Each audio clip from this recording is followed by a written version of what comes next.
Hi, welcome to another episode of Dare to Live, Seated Together with Terry Dawson. I was thinking about a conversation that I had with my dad many, many years ago. And it was one of those conversations where he wasn't very happy with me and he was trying to help me prepare for something in life. And he said, everybody has been given a hand of cards to play in life. We've all been dealt, is what he said. We've all been dealt a hand of cards in life, and you just have to play with the hand you were dealt and make it work. And I said, okay, Dad, I thank you for that advice, that wisdom, I think, whatever. And I was thinking in my mind, though, I didn't say it out loud because I was talking to my father and I had a great respect. But I was thinking in my mind, but here's the truth. If that's true, what you're saying is that I was born with a hand that I was dealt, and I now have to play with the hand I was dealt and make it work. My cards were entrusted into the hands of my parents. For you, it might be your caregiver, whoever was the primary person or persons that raised you, that put your when you were born, that gave you what you needed. So if my cards have been entrusted, this is what I was thinking when I was talking to my father. If my cards have been entrusted into your hands, sir, by the time I get them, I am left with what you give me. Because while you're playing my hand, I'm losing. Not everybody, but in my case, I didn't have a full deck when it was my turn. And so what am I supposed to do with that? What happens if we were born with 6 cards with a full hand?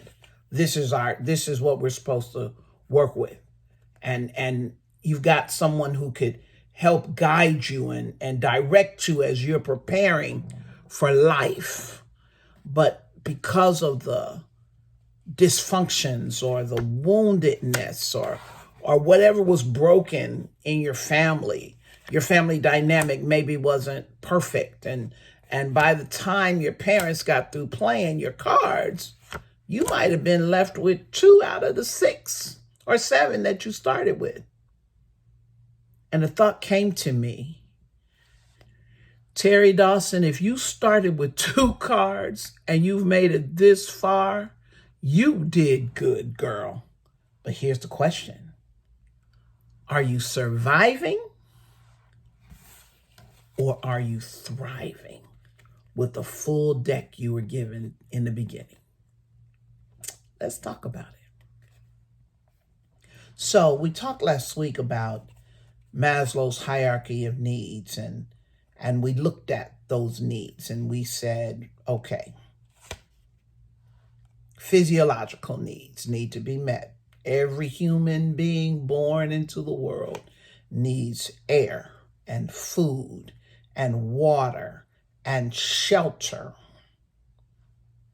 That's physiological. We need those things. Clothing, how about that? Those are important to our survival. Next was safety and security, according to Maslow. And so that's that sense of, okay, I'm okay in the world. People are here to make sure that I'm safe. Next was belonging. Belonging comes from your family, your friends, your community, where you have a sense of, I belong here. These are the people that I was born to be connected to. I have a newborn. Well, he's not a newborn anymore, but with all of my grandchildren, I was able to be there at their birth, with the exception of my new grandbaby, and I wasn't there. And everything in me felt like, oh my goodness. And I know it's a little extreme, but I was like, he's not going to know me. He's not going to know my touch. He's not going to know my hold. There's something about that connection in the beginning, where when that baby gets that identification, it's like, this is a safe place for me. This is somebody that I belong with. And I haven't been able to get to him, but I've been talking to him on FaceTime. I've been looking at pictures. I've been keeping him close in my heart and praying for him a lot. And I will be seeing him soon, because that's still important to me. Every one of my other grandchildren, I was able to be there when they were born so they could have that belonging. This is who I belong with. These are my people. This is my community. This is my family. These are my friends. We all still have a human basic need for belonging. From belonging, there's self-esteem. And what are those self-esteem needs? That I understand my significance in the world, that I understand my value, I understand my worth, I understand that I matter. How about that? That I matter. Then next after self-esteem comes self-actualization. And that is when we get to the place where we say, I know who I am and I know what I was born to do. We get that sense of fulfillment, and this is why I was created. And this is going to be the mark that I leave in the world, because it's my aim and my desire to leave an imprint in the world that is connected to my life. Now, I've seen some other studies where they added some other tiers to the pyramid, and I only kept one. And the top of the very top of the pyramid is why I thought it was important to include this. It's called transcendence. And transcendence is spirituality. It's that sense of something greater than yourself, something bigger than you, the creator who equipped you with everything that you need in life to fulfill your purpose and your destiny. We need that. So, I don't know about you, but I started looking at my cards. And when I realized it, several cards were missing out of my deck. And I asked myself the question, have you been in survival mode, or have you reached a place where you're thriving? Can I tell you, it doesn't matter what cards you were left with. At the end of the day, every card that you need is able to be restored back to you once you come in contact with the one who created you. And I'm going to leave that right there for you. You're not meant to just survive life. You are meant to thrive in it. So how do we do that? How do we get our cards back? Remember we talked about flipping the pyramid? If we flip the pyramid, and I pulled this card on purpose, and I said this will be our transcendence card, the king. How about this? The king of hearts. This will be our transcendence card, because the king of hearts represents the creator, God. If we flip that pyramid and make him the foundation of everything, then I promise you, at the foundation of it all, he knows exactly who you were created to be. He knows your value, your worth, your purpose, your significance. We don't have to search trying to find significance in the world. When you get in touch with who you were created to be, who you are is significant in the world. Your sense of belonging and family and connection. I remember my life growing up, I didn't feel like I was as connected to my family as I needed to be, for that sense of belonging, to be there. My life was, I was brought up in an environment that was a little volatile. fractured often, and I had to assume a lot of responsibility for my siblings to try to stabilize things for them because I had a very angry father and a very depressed mother. So what do you do with that? And I hear you. Well, where was God in the middle of that? He was building me. He was making me. He was equipping me. He was putting things in me that were necessary that maybe I didn't have in the beginning. But I gained so much as a result of trusting in the transcendent God who knows all things, who is all things, who understands all things. And his ways are beyond our ability to figure them out. So I look at everything and I want to encourage you. I do. I want to encourage you. This is one of the things that I want to encourage you in. And this is part of our journey. No matter what cards you have left, no matter the hand you were dealt, no matter what the world says about you, no matter what your history is, no matter the things that you've endured and have had to come through in life, if you are still here, then you are definitely one that can thrive in life. You know, that old song, what doesn't kill you makes you stronger. A lot of us have been through a lot of stuff. We are strong. And when you start realizing my physiological needs are met, I'm safe, I'm secure, everything's okay. Might not have everything I want, but I have everything I need. How about that? I'm in a place where I know I belong.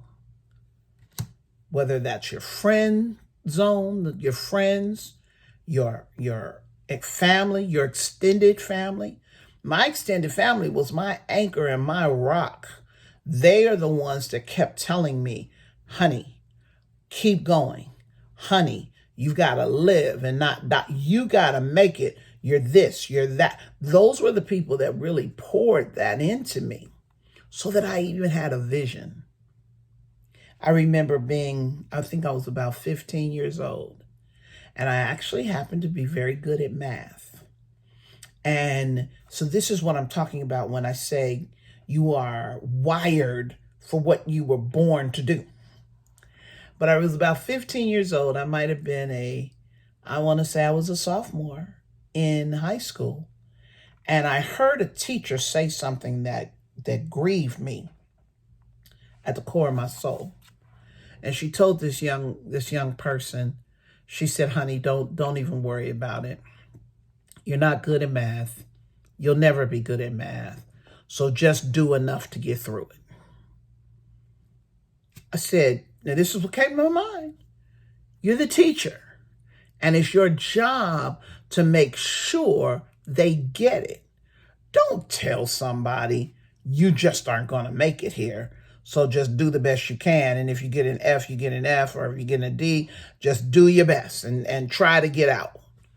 And I remember being so disturbed by that I made it an aim in my mind. I said, okay, 15, sophomore in high school, I am going to go to college. I am going to major in math. I am going to become a math teacher and make sure that every young person that comes through my class is successful at what this teacher told this young person that they would never succeed at. That was my goal. That was my aim. And I remember when I was a senior and had done a lot of moving and things were chaotic. And we'll get into some of those details in another episode, but things were very chaotic in my family.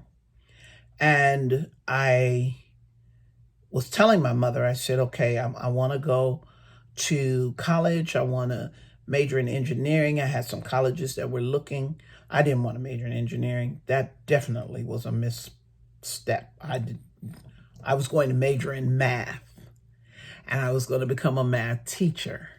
And my mother said, no, ma'am. She said, you are good at math, you are good at science, and you are going to major in engineering. And I said to myself, I don't even know what an engineer is or what an engineer does. And I understand that generation was of the mindset, go to college, get a good job, make good money.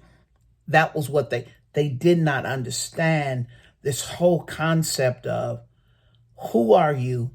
What are you supposed to be doing in life? Go to college to equip yourself for your purpose.